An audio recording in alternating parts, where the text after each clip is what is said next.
Hi friends, എല്ലാവർക്കും നമസ്കാരം. പുതിയൊരു വീഡിയോയിലേക്ക്.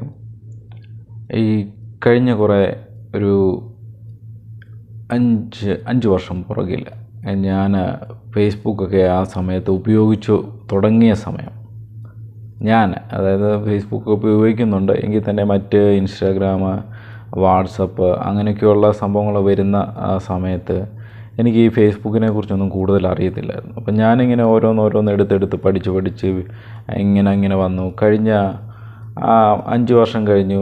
നമ്മൾ ഏകദേശം കാര്യങ്ങളൊക്കെ ഫേസ്ബുക്കിലും ഇൻസ്റ്റാഗ്രാം വന്നു കഴിഞ്ഞു. അത് കഴിഞ്ഞ് വാട്സപ്പ് വന്നു. അത് കഴിഞ്ഞ് ഇപ്പം യൂട്യൂബ്, അങ്ങനെയൊക്കെ ഓരോ ടിക്ടോക്ക് വന്നു. ഇതിനിടയ്ക്ക് ടിക്ടോക്ക് വന്ന് നമ്മുടെ ഇന്ത്യ ബാൻ ചെയ്ത് അത് പോയി. അപ്പം അങ്ങനെ ഒരുപാട് ആപ്പുകൾ നമ്മുടെ ഇതിൽ വന്നു. അപ്പം ഈ ഫേസ്ബുക്കിലൂടെ എനിക്കുണ്ടായ ഒരു തട്ടിപ്പാണ് ഞാൻ പറയാൻ ഉദ്ദേശിക്കുന്നത്. 2-3 തട്ടിപ്പ് എനിക്ക് ഫേസ്ബുക്കിലൂടെ ഉണ്ടായി. ഒന്ന്, എൻ്റെ ഫേസ്ബുക്ക് അക്കൗണ്ട് ഹാക്ക് ചെയ്യപ്പെട്ടു എന്ന് പറഞ്ഞാൽ, എൻ്റെ ഫേസ്ബുക്ക് അക്കൗണ്ട് ഹാക്ക് ചെയ്യപ്പെട്ടിട്ട് അതിൽ നിന്ന് പലർക്കും പല മെസ്സേജുകൾ അയക്കാൻ തുടങ്ങി. അത് ഒരു വർഷം പുറകിലാണ്. എൻ്റെ ഫേസ്ബുക്ക് അക്കൗണ്ട് ഹാക്ക് ചെയ്തിട്ട് പലരും എൻ്റെ സുഹൃത്തുക്കൾക്കൊക്കെ ഗൂഗിൾ പേ നമ്പറിലോട്ട് പൈസ ഇടണം എന്നൊക്കെ പറഞ്ഞ് ഇടാൻ തുടങ്ങി. അപ്പം പലരും എന്നെ വിളിച്ചിട്ട് പറഞ്ഞു, എന്താണ് ആവശ്യം എന്നൊക്കെ എന്നെ ഫോണിൽ വിളിച്ച് ചോദിച്ചു. അപ്പം ഞാൻ പറഞ്ഞു, ഞാനങ്ങനെയൊന്നും അയച്ചിട്ടില്ല. അതിന് എൻ്റെ ഫേസ്ബുക്ക് അക്കൗണ്ട് ഹാക്ക് ചെയ്ത് ഇതുപോലെ ഓരോരുത്തർക്ക് മെസ്സേജ് അയച്ചുകൊണ്ടിരിക്കുകയാണ്. എൻ്റെ സുഹൃത്തുക്കൾക്ക്, ഞാൻ ഒരുപാട് ചാറ്റ് ചെയ്തുകൊണ്ടിരുന്ന സുഹൃത്തുക്കൾക്കൊക്കെ മെസ്സേജ് അയക്കാൻ തുടങ്ങി, ഗൂഗിൾ പേയിൽ പൈസ കിട്ടണമെന്ന് പറഞ്ഞു. അപ്പം ഞാൻ ഓർത്തു, ഇതെന്തായി? ഇപ്പം ഈ സുഹൃത്തുക്കളൊക്കെ എന്നെ വിളിക്കാൻ തുടങ്ങി. അപ്പം ഞാൻ ഓർക്കുമ്പോൾ എൻ്റെ ഫേസ്ബുക്കിൽ ഞാൻ കയറാറില്ല അധികം.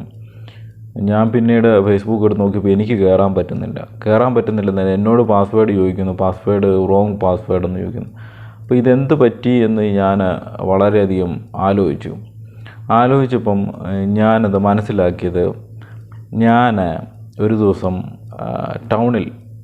ടൗണെന്ന് പറയുന്നില്ല, ടൗണിൽ പോയപ്പം എന്നോടൊരാൾ, ദൂരെ നിന്നൊരാൾ അവശനായിട്ട് വന്നിട്ട് എന്നോട്, നമ്മുടെ ഏകദേശം പ്രായം വരുന്ന ഒരാൾ, സുമുഖനായ ഒരാൾ വന്ന് ചോദിച്ചു, എനിക്ക് ഫോണൊന്ന് വിളിക്കാൻ തരുമോ എന്ന് ചോദിച്ചു.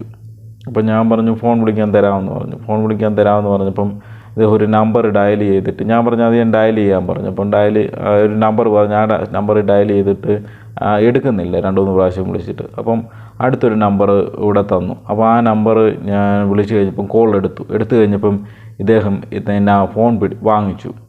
ഫോൺ കുറേ നേരം സംസാരിച്ച് എൻ്റെ അടുത്ത് 2 മിനിറ്റ് മാറി സംസാരിച്ചത്. കുറച്ച് കഴിഞ്ഞപ്പോൾ ഇത് ഫോൺ കട്ട് ചെയ്തു. പിന്നെ എന്നിട്ട് ഏതോ നമ്പറിൽ നിന്ന് വിളിക്കുന്നത് കണ്ടു. അപ്പോൾ ഞാനന്നപ്പോഴൊന്നും ശ്രദ്ധിച്ചില്ല. പിന്നീട് എനിക്ക് മനസ്സിലായി, അന്ന് രാത്രി മുതലാണ് ഈ ഫോണിന് ഇങ്ങനെ ഇത് ഹാക്ക് ചെയ്യപ്പെട്ട സംഭവം ഉണ്ടായത്. അപ്പോൾ എനിക്ക് മനസ്സിലായത്, ഒരുപക്ഷെ ആ സമയത്ത് ആർക്കെങ്കിലും കൊടുത്തപ്പോൾ അയാൾ എന്തെങ്കിലും ചെയ്തായിരിക്കാമെന്നാണ് എൻ്റെ 100% അനുമാനം. പിന്നീട് ഞാൻ ആർക്കും ഫോൺ കൊടുക്കാതായി. പിന്നെ ആരും ചോദിച്ചാലും, വഴി വെച്ച് ആരും ഫോൺ വിളിക്കാനൊക്കെ ചോദിച്ചാലും കൊടുക്കാതായി. പിന്നെ അതേപ്പറ്റി പിന്നെ ആ അക്കൗണ്ട് എനിക്ക് കിട്ടിയില്ലെന്ന് പറഞ്ഞാൽ അതെങ്ങനെയോ പോയെന്ന് പറഞ്ഞാൽ അതെനിക്ക് കയറാൻ പറ്റാതായി. പിന്നെ അതിനെക്കുറിച്ച് പിന്നെ ഞാൻ ചെയ്യാതെ, പിന്നെ എനിക്ക് ഒരു സുഹൃത്ത് എന്നോട് പറഞ്ഞ ഫോൺ നമ്പർ വെച്ച് അത് എടുക്കാമെന്നൊക്കെ പറഞ്ഞു. പക്ഷേ ആ ഫോൺ നമ്പറും എൻ്റെ കയ്യിൽ ഇല്ലാത്തതുകൊണ്ട് അത് റിക്കവർ ചെയ്യാൻ പറ്റിയില്ല. അപ്പം അങ്ങനെ ഒരു ഫേസ്ബുക്ക് അക്കൗണ്ട് പോയി. അപ്പം അത് കഴിഞ്ഞ് പിന്നീട് എനിക്ക് വേറൊരു അബദ്ധം പറ്റിയത്, പിന്നീട് ഒരു ഫേസ്ബുക്ക് അക്കൗണ്ട് തുടങ്ങി കുറച്ച് ദിവസം കഴിഞ്ഞപ്പോഴത്തേന് എനിക്ക് ഒരു പെൺകുട്ടിയുടെ റിക്വസ്റ്റ് വന്നു. പെൺകുട്ടിയെന്ന് പറഞ്ഞാൽ കുറേ ഫോട്ടോസൊക്കെ ഉണ്ട്. നമ്മൾ ആ ഫോട്ടോയൊക്കെ കണ്ടാൽ മനസ്സിലാവും ഇത് ജെനുവിൻ ആണെന്ന് മനസ്സിലാവും. കുറേ നല്ല ഒരു 300-300-ലധികം ഫോട്ടോസ് ഉണ്ടെന്ന് തോന്നുന്നു. 300-ലധികം ഫോട്ടോസ് ഉണ്ട്. അതിൻ്റെ പ്രൊഫൈലൊക്കെ കറക്റ്റാണ്. സ്ഥലം കൊൽക്കത്ത എന്നൊക്കെ പറഞ്ഞൊക്കെ എഴുതിയിട്ടുണ്ട്. പിന്നെ കൊൽക്കത്ത മലയാളി അങ്ങനെ കണ്ടൊക്കെ എഴുതി ഒരു പ്രൊഫൈലാണ്. അപ്പം ഞാൻ ലാസ്റ്റാണ് ശ്രദ്ധിച്ചത്. അപ്പോൾ ഇത് ഇടയ്ക്കിടയ്ക്ക് വീഡിയോ കോളിൽ ഈ ഫേസ്ബുക്കിൽ വരും. അപ്പോൾ നമ്മൾ ഫേസ്ബുക്കിലുണ്ടെന്ന് മറ്റുള്ളവർക്ക് അറിയാവുന്ന സമയത്ത് വീഡിയോ കോളിൽ വരുന്നു. അപ്പം കുറച്ച് ദിവസം, 2-3 ദിവസമൊക്കെ നമ്മൾ വീട്ടിൽ കിടന്നുറങ്ങുന്ന സമയത്തൊക്കെയായി വീഡിയോ കോൾ വരുന്നത്. അതായത് ഏകദേശം ഒരു 9, 10 മണി, 11 മണി, 12 മണി റേഞ്ചിലൊക്കെ വീഡിയോ കോളിൽ വരുന്നു. അപ്പം നമ്മൾ വീഡിയോ കോൾ വരുമ്പോൾ ഇത് ഭയങ്കര എന്ന് പറയുന്ന ശബ്ദമുണ്ട്. ആ ശബ്ദം ഉണ്ടാകുമ്പോൾ നമ്മൾ ആദ്യമൊന്നും ശ്രദ്ധിച്ചില്ല. പിന്നീട് ശ്രദ്ധിക്കാൻ തുടങ്ങി വീഡിയോ കോൾ എന്താണെന്ന്. അപ്പം വീഡിയോ കോൾ ശ്രദ്ധിച്ച് പിന്നെ കുറച്ച് ദിവസം കഴിഞ്ഞപ്പോൾ വീഡിയോ കോൾ എടുത്തു കഴിഞ്ഞപ്പോഴത്തേന് അങ്ങനെ തിരക്കിൽ ഒരു പെണ്ണ് എൻ്റെ മുഖമാണ്. അപ്പം നമ്മൾ അതിശയത്തോടെ നോക്കി, ഇത് ഒരു പെണ്ണിൻ്റെ മുഖം. പെണ്ണ് മലയാളത്തിൽ സംസാരിക്കുന്നു, മലയാളി ലുക്കിൽ മലയാളത്തിൽ സംസാരിക്കുന്നു. അപ്പോൾ ഞാൻ അത് കഴിഞ്ഞ് കുറച്ച് കഴിഞ്ഞ് ഇങ്ങനെ നോക്കി, കുറേ നേരം ഇങ്ങനെ സംസാരിച്ച് കഴിഞ്ഞപ്പം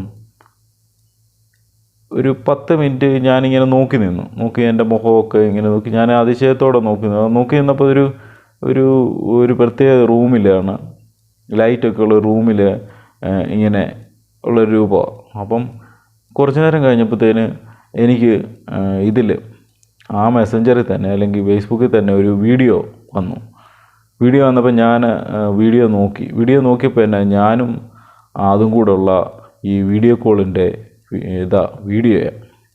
എന്നിട്ട് മെസ്സേജ് അയക്കുകയാണ്, നിങ്ങളുടെ ഇത് പബ്ലിഷ് ചെയ്യും ഞാൻ, അല്ലെങ്കിൽ എനിക്ക് 20,000 രൂപ എങ്ങാണ്ട് ട്രാൻസ്ഫർ ചെയ്ത് തരണമെന്ന്. അപ്പം ഞാൻ പറഞ്ഞു, ഞാനെന്നിപ്പോൾ മലയാളത്തിലായി ചോദിക്കുന്നത്. അപ്പോൾ ഞാൻ തിരിച്ച് മലയാളത്തിൽ പറഞ്ഞു, ഞാൻ എന്ത് ചെയ്തിട്ടാണ് 20,000 രൂപ തരേണ്ടത്? നിങ്ങൾ എവിടാണോ, എന്താണ് പബ്ലിഷ് ചെയ്യുക, എന്താണ് നിങ്ങളുടെ ഉദ്ദേശം എന്നൊക്കെ ചോദിച്ചിട്ട് അവർക്കൊന്നും മിണ്ടുന്നില്ല. പിന്നെ ഈ വീഡിയോകൾ അയക്കുക, പിന്നെ വീഡിയോ കോൾ വരുന്നുണ്ട് ഇടയ്ക്ക്. ഇങ്ങനെ തുരുതുര ആ വീഡിയോ കോൾ ഒരു മണിക്കൂറോളം ഇടവിട്ട് വന്നു.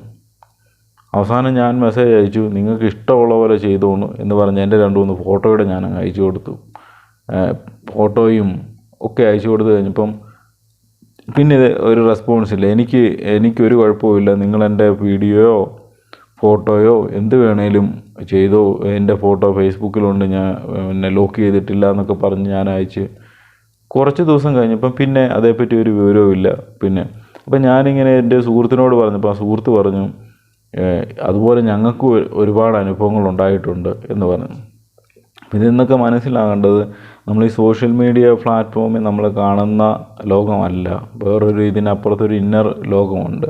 തട്ടിപ്പിൻ്റെയും വെട്ടിപ്പിൻ്റെയും ഒക്കെ ഒരു വലിയൊരു ലോകമുണ്ട്. അപ്പോൾ അതുകൊണ്ട് സോഷ്യൽ മീഡിയ ഉപയോഗിക്കുമ്പോൾ നമ്മൾ മാക്സിമം അതിൻ്റെ സെക്യൂരിറ്റിയൊക്കെ ഉപയോഗിച്ച് തന്നെ നമ്മൾ ഉപയോഗിക്കണം. അല്ലെങ്കിൽ ഇപ്പോഴത്തെ വാട്സപ്പ് പോലും ഹാക്ക് ചെയ്യപ്പെടുമെന്നാണ് കേൾക്കുന്നത്.